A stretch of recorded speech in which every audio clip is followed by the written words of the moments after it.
In the name of the Father, and the Son, and the Holy Spirit, amen. Good morning. Good morning. Oh, I think you could do better. Good morning. Good morning. I thought there were people here.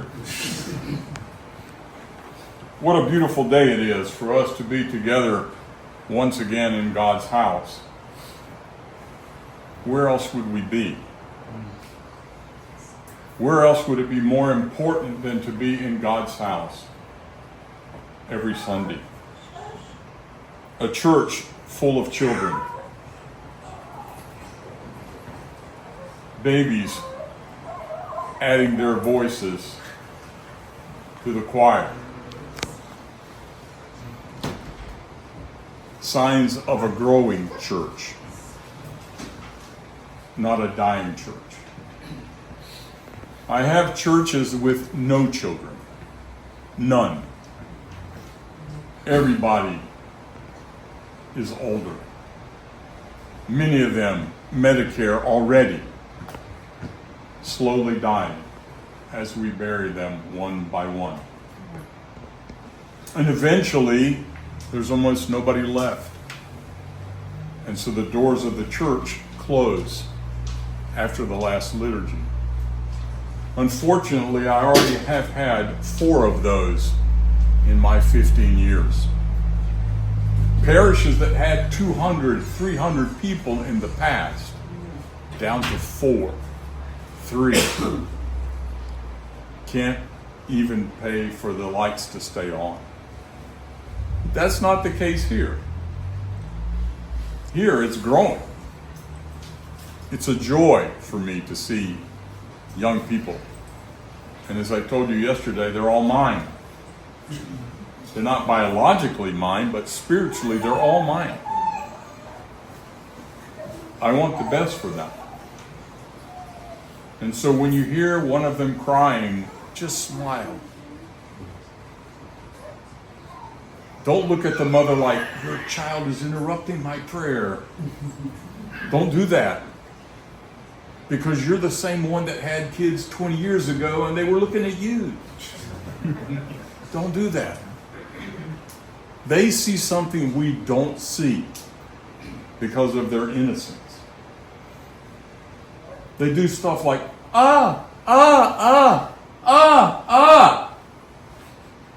It's because they see the angels flying around in the church during the services. We're jaded and we don't see them. We talk about them. We say they're here, but we don't see them because we have lost our innocence. They still have it. And so just smile when they make a sound like that. And they have their hand up in the air looking around. You know what that translates into? That, hey, that looks like fun. Can I ride with you? That's what they're saying, I believe. And so it's good to be here today. Today there's many celebrations. One of them is the synaxis of the North American saints. Those holy people of North America, in its short history of a church, has saints. Several of them. You can find their icon and see them. You should read about those saints. The other thing we're celebrating today is actually the synaxis of the Carpatho-Russian saints. The ones that established this church at the beginning of the 20th century were immigrants, most of them from Eastern Europe. They have saints too. And so we should read about them and see what kind of life they lived. Today is Father's Day. How many fathers do I have? Raise your hand. Raise it high. I really don't care. You can put it down. Why did I say that? Because last month was Mother's Day. How many mothers do we have? Raise it high. I'm so excited for y'all. I love you. I don't even know some of you, but I love you. Mothers, we are always excited about. Fathers, not so much. There's a reason for that. Man will go to war for three things: his God, his country, his mother. Say something about someone's mother and the hair stands up on the back of their neck and they're ready to take you down. Am I right? Yep. Say something about somebody's father. Like, your father's a son of a bitch. Yeah, probably. Nobody fights for their father, but for their mother they do. It's okay, guys. We'll survive. We have a Y chromosome. Not two X's, but an X and a Y. I'm a biologist. That Y, there's an arm missing from the X. That's why we don't get it. Because we don't have it. So when your wife says something to you, just smile. Yep, you're right. I don't get it. I have no idea what you're talking about. Because I don't have that genetic material. It'll be okay. 10 years ago, on June the 6th, I lost my dad. Quickly. Within a month, he was gone. But I got to see him about 3 days before he passed. I'd come down, I was in Charlotte. Actually, I was in Atlanta at the ACRI bowling tournament and had to leave the banquet to come to Charlotte at 2 a.m. because Dad was in the ER. Okay. I didn't have a car, couldn't rent a car. I'd flown to Atlanta, had to take a limo. There were no rental cars available Memorial Day weekend in Atlanta. But I got there, and I smiled when he said, you decided to come? Yeah, I'm here, Dad. He smiled back. A couple of days later, he was gone. I missed him. I still miss him. But I was able to do his 10-year memorial service at the cemetery last Saturday. Today is Flag Day. There's only one flag on Flag Day. It's red, white, and blue. Red and white stripes. Blue field, 50 stars. It's the flag of this great country. Now, there are other countries that say they're great. I've traveled around the world. Nothing as good as America. How do I know that? Because everybody wants to come here. Everybody from other countries want to come to this great land that is an opportunity for those who want to work. Like the people that came. At the very beginning, they came here and worked. They worked the land, they set up factories. Slowly but surely, this little country of America became the world power because of its people. Because they came and worked. And they built churches everywhere. Why?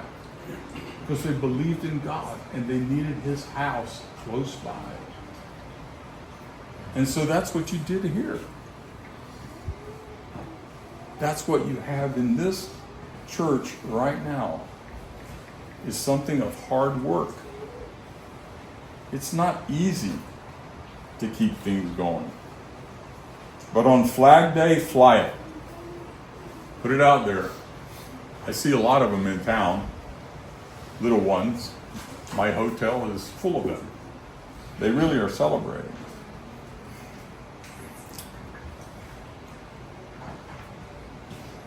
In 3 weeks, this country will celebrate 250 years. I recently read a book about the 250-year history of this country just to refresh my memory. The beautiful things that beautiful people did during its birth and during its early years. Older people, middle-aged people, younger people, and even little kids did things to make this a great country. Truly amazing. I recommend that over the next month we study that history again to see how great we are. I don't know if there are any New York Knicks fans here. I doubt it. We're in the South, we're not in the North. But last night, their basketball team beat the San Antonio Spurs after 53 years of no championships in New York City. And as soon as the game was over, our priest in New York City, Father William Bennett, sent me a video outside of the church. He lives in the apartment above the church. The chaos that broke out. People in the streets celebrating and cars dodging people not to hit them. And he told me with each play of the game that New York scored, there was a roar outside he could hear in his house. But I really don't care about the Knicks. I'm not a New Yorker. I'll go to New York, but I won't stay in it.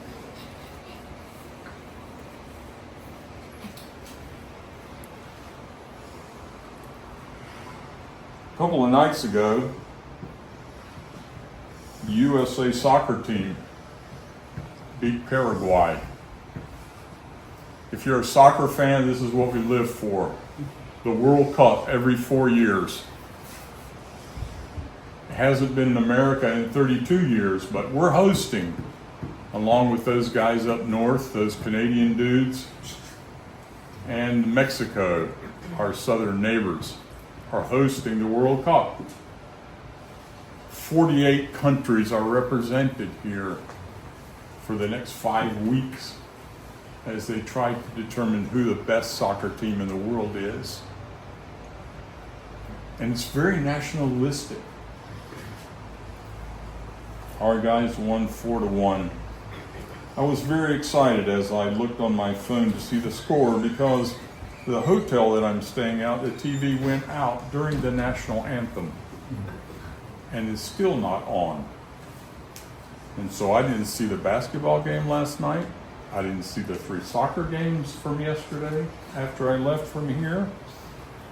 I read and napped and read some more and napped some more.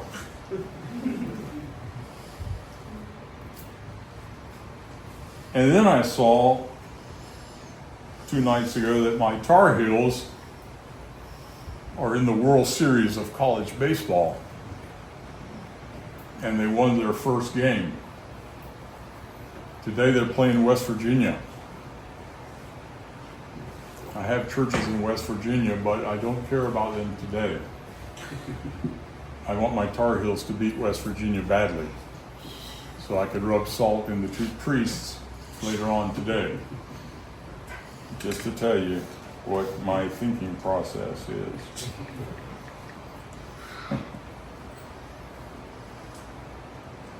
Tonight, hopefully, the Carolina Hurricanes will win the Stanley Cup. That would be excellent for us in this state, even though we're almost in Tennessee, but we're still in North Carolina. They're going to Las Vegas. They're up 3-2. They could win it tonight, and it would be 20 years since the team in Raleigh has won the Stanley Cup. People in the North can understand how we have hockey in the South. I grew up in Charlotte. We had a hockey team all the time. Minor leagues, Charlotte Checkers. We're sports here. And I grew up in this state, and I love sports. The only one I'm really not crazy about is the professional basketball. But college basketball, look out. It's tournament time. I got my bracket ready to go. And I'm watching every game that I can watch. One last thing to note about today. Today is the first liturgy for Father Maximus. Last night I decided, Gregory, step aside. Let him stand in front of the altar. Father, we're Andrew Ficino, who is here with us. Just be with us. But let Father Maximus serve.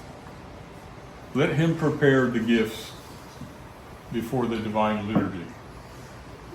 Let him take both the chalice and the discos out together, which you've never done before. Let him cut his teeth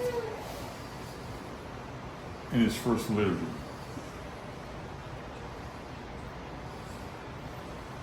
Father Andrew and I graded him at the end. He didn't know we were grading him. He got an A. Not a plus, but an A. There are a few things, but that's okay. Until you're actually serving in one of those positions, you don't know. You can study. You can be an altar boy. I was in Charlotte for a long time. I watched the priest serve every Sunday. I went to seminary. Okay, I studied about everything. I know what you're supposed to do. But till you're standing in front of the altar as a deacon, you don't know. And then when you study and become the priest, you're standing in front of the altar, you still don't know until you're standing there, actually serving. Same thing with bishop. By the way, there is no bishop school. You see other bishops serve and you learn, and then you stand in front of the altar as a bishop and you still don't know until you start to serve. And so Father Maximus did well today. I'm sure he will continue to do well. Eventually he'll get a letter saying he's been assigned to this parish, but right now he's not officially assigned to this parish. He's not going anywhere, relax. But the letter will come in about 2 or 3 weeks and be put in his file. And I'll change Deacon Maximus and put Father Maximus on the file. And he will serve you, and he will serve you well. But you know, it's a two-way street with clergy and the people they serve. He will love you, and you will love him. If he doesn't love you, you won't love him. And then after 6 months, I'll have to change it. I don't predict that. I don't think that's the case at all, because I see nothing but love in this room. But take care of each other. And not only Father Maximus, but Connie's in the corner somewhere. She's nursing one that's sleeping. I know, I put you to sleep, young man. I'm sorry. I'll try to be louder next time. And their family. There's one thing about clergy that sometimes we don't think about, and that's that they have a target on their back. The devil is trying to take them out. Not just the priest, but the priest's wife, the priest's kids, all of them have targets on their back because they're serving the Lord in an intimate way. But with the help of the parishioners, the attacks are minimal. Only when the parishioners start attacking does it get really bad. Don't attack. You have a disagreement? Have a disagreement. Sit down, talk about it. Explain your position. But don't fight. Don't talk behind their backs. Because if you do, you're going to suffer in the end. God always takes care of his priests and the priests' wives. They're part of the team. And the kids? Come on. Seriously? They have to be perfect because they're the priest kids. No, they don't. They're just kids. Love them like you do your own. I'm going to stop talking now And I'm going to have Father distribute on enthroned. And then I assume we'll go in and eat leftovers or anything new that shows up. And then we'll go home and enjoy the rest of the day. I'm glad that you were able to come today, to be here for Father's first liturgy. He'll have a good sermon next week. If he doesn't, please call me. Please don't. But if there's ever a concern about anything, not with just Father, but just in life, if you feel like you need to talk, I'll listen. I'm reachable.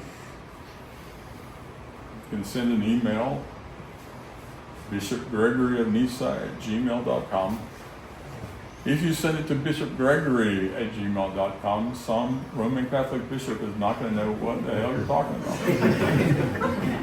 You should have put of Nyssa, all lowercase.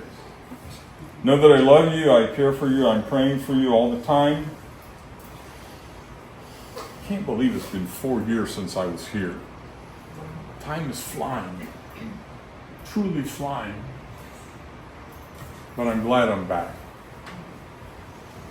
Because I'm going to go through tomorrow as I head back to Charlotte.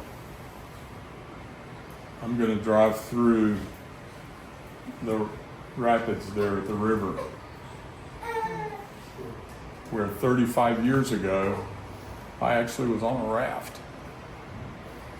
I worked at a hospital in Charlotte, and a bunch of us came down one day during the week. There were 9 of us in our raft, 8 of us and the guide. We hit a rapid, and I opened my eyes from the rapid, and I was the only one in the raft. The other 8, including the guide, were in the water, bobbing. And the raft was going downriver backwards. And I'm going, now what? I looked down and there was one paddle. I can do this. I turned that raft around. I went to the edge of the river and waited for everybody to show up. And I charged them a toll of $5. How I stayed in that thing, I have no idea. But as I come back and forth here and I go past that river, I have memories of 35 years ago. It was a lot of fun. I love driving through the mountains. I truly do. I roll the window down so that I can really take in clean air, fresh air. Not the stuff of cities, but the stuff of the wilderness. You're in God's country here, my friends. Appreciate what you have. One last thing. I think I said that 10 minutes ago. Pray for not just me, but pray for all the Orthodox bishops in America. There are 57 of us. Taking care of all the different jurisdictions, of which there are 12 here in America. Local problems,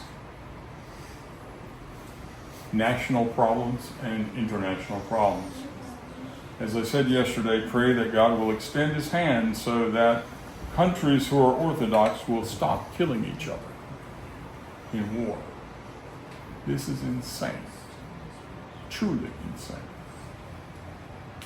Just ask for the Lord's assistance. He will help us. But we have to ask. He doesn't just give it to you.